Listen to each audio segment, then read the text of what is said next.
per un discorso prima di tutto di opportunità, perché evidentemente si pone un potenziale conflitto di interessi notevole tra chi è seduto qui e fa nel tempo libero forse il consigliere comunale, oppure il tempo libero lo usa per fare il consigliere regionale. Questo non è dato a sapersi, dato che insomma anche prima è stato detto l'assessore invece non ha diciamo il tempo per fare anche il consigliere comunale.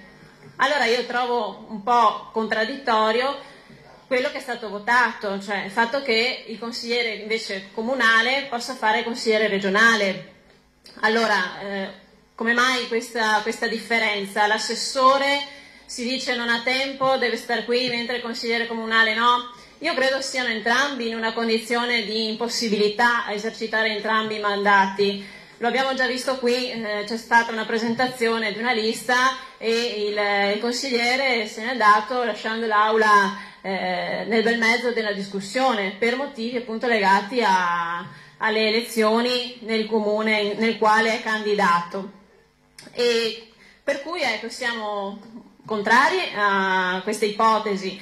Questo emendamento va a migliorare un po' la situazione, però appunto ripeto è un po' contraddittorio con quello che abbiamo espresso e votato in precedenza.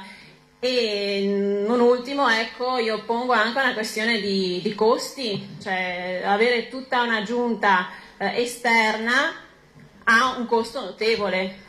Da 50 consiglieri passiamo a 60 da pagare, quindi con i soldi dei cittadini. Non so quanto felici siano i veneti di questo.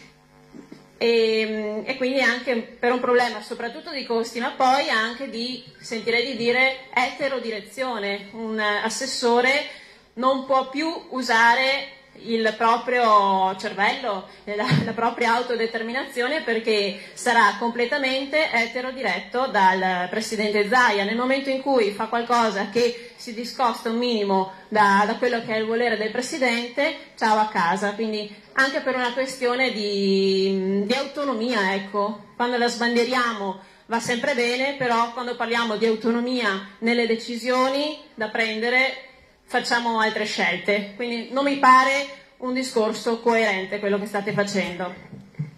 Il collega Ruzzante ha già